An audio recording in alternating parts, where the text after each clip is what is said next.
नमस्कार। जैसे कि आप सभी जानते हैं कि कोरोना महामारी का दौर चला हुआ है। 2020 से कोरोना महामारी का दौर चला हुआ है और अभी भी कोरोना महामारी जो है वो खत्म नहीं हुई है। तो कोरोना महामारी के चलते बच्चों में पढ़ाई के प्रति बहुत ज्यादा लापरवाही देखी जा रही है और उसी लापरवाही के संदर्भ में आज मैं एक संदेश बच्चों को इस वीडियो के जरिए देना चाहती हूँ। तो इस वर्ष जैसे कि आप सभी जानते हैं कि 2021 में बच्चों की बोर्ड परीक्षाएं जो हैं वो नहीं हुई, पर परीक्षा नहीं हुई ऐसा नहीं होगा, आज नहीं तो कल होगी। कोरोना महामारी कभी खत्म ना हो ऐसा नहीं होगा, आज नहीं तो कल खत्म होगी। और कोरोना महामारी के चलते आज कॉलेजेस स्कूल सब बंद है, पर बच्चों में पढ़ाई के प्रति बहुत ज्यादा लापरवाही देखी जा रही है।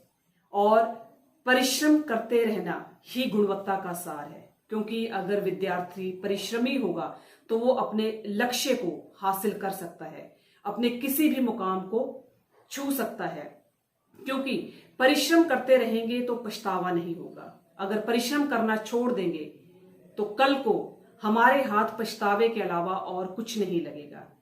तो इस संदर्भ में मैं आपको पुराणों में एक कहानी जो है उस कहानी को मैं आज आपके सामने सुनाऊंगी और उस कहानी के माध्यम से बच्चों को जो है वो मैं एक संदेश देना चाहूंगी।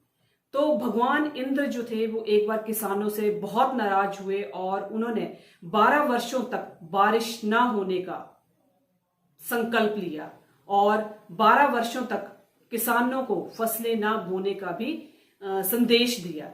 तो जब किसानों ने भगवान इंद्र की ये बात सुनी कि 12 वर्षों तक बारिश नहीं होगी और 12 वर्षों तक वो फसलें नहीं बीज पाएंगे, तो इससे वो चिंतित होकर भगवान इंद्र से मिले। जब वे भगवान इंद्र से मिले तो भगवान इंद्र ने ये कहा कि बारिश ना होने का श्रेय जो है वो भगवान शिव को जाता है, तो इसके लिए आप भगवान शिव से मिले।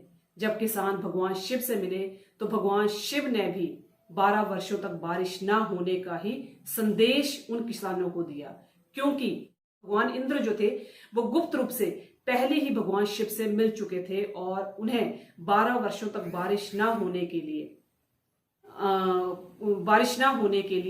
प्रार्थना कर चुके थे।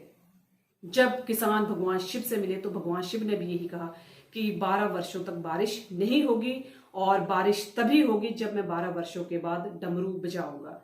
तो जब ये बात किसानों ने भगवान शिव से सुनी तो किसान जो थे वो बहुत निराश हुए और निराश होकर वो वापस लौट आए।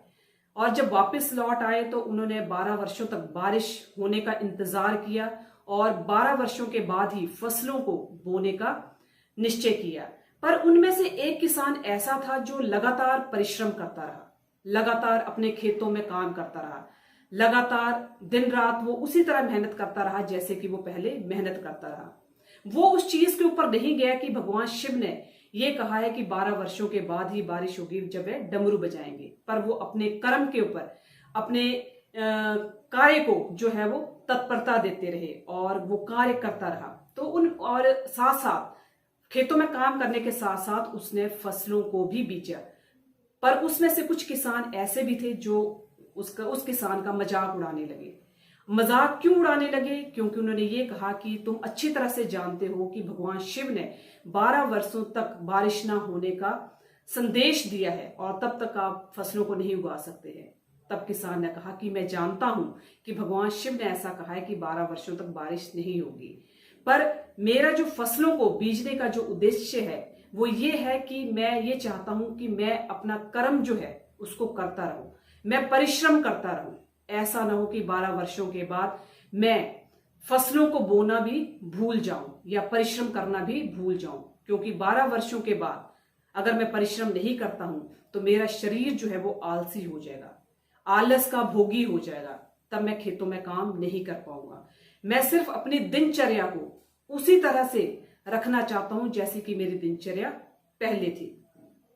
जब माता पार्वती ने ये बात किसान की सुनी तो वो भी चिंतित हुई कि बिना अभ्यास के आदमी जो है वो अपने काम को करना भूल जाता है। तो उन्होंने ये संदेश जो है वो भगवान शिव को दिया कि ऐसा ना हो कि 12 वर्षों के बाद आप भी अपना डमरू जो है वो बजाना भूल जाएं।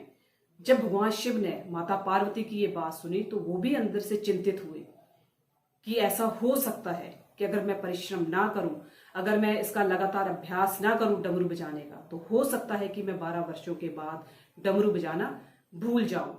तब उन्होंने इस चीज को दृढ़ करने के लिए कि वाकई मैं डमरू बजा सकता हूं या नहीं बजा सकता हूं, तो उन्होंने डमरू को बजाना शुरू किया। और जैसे ही उन्होंने डमरू बजाया, डमरू से डमरू की आवाज आई, और जैसे ही डमरू की आवाज आई बारिश हो गई। और जब बारिश हुई तो जिस किसान ने फसलें बोई थी उसकी फसलें जो थी वो लहलहाती हुई बड़ी हुई। तो उस चीज को देखकर दूसरे किसान जो थे वो पछतावा करने लगे। वो पछतावा इसलिए करने लगे क्योंकि समय रहते उन्होंने परिश्रम नहीं किया, उन्होंने फसल नहीं बीजी, उन्होंने सिर्फ इस चीज के ऊपर विश्वास किया कि 12 वर्षों के बाद जब बारिश होगी तब हम फसलें बोएंगे। पर जिस किसान ने लगातार मेहनत की खेतों में, लगातार वो अपना कर्म करता रहा, उसे ये नहीं सोचा कि 12 वर्षों के बाद बारिश होगी मैं तभी अपनी फसलों को उगाऊंगा। वो सिर्फ एक अपने कर्म के ऊपर विश्वास करता रहा, अपनी मेहनत के ऊपर विश्वास करता रहा। और जब बारिश हुई तो उसकी मेहनत भी रंग लाई। तो इस कहानी से हमें ये शिक्षा मिलती है कि हमें कभी भी हमें ये नहीं सोचना है कि आज लॉकडाउन है तो कल को भी लॉकडाउन होगा, 2 दिन बाद, 2 सप्ताह बाद, 2 महीने बाद या 2 साल बाद लॉकडाउन खुलेगा। कोरोना महामारी भी खत्म हो जाएगी। अगर हमने मेहनत की होगी तो हमें पछतावा नहीं होगा।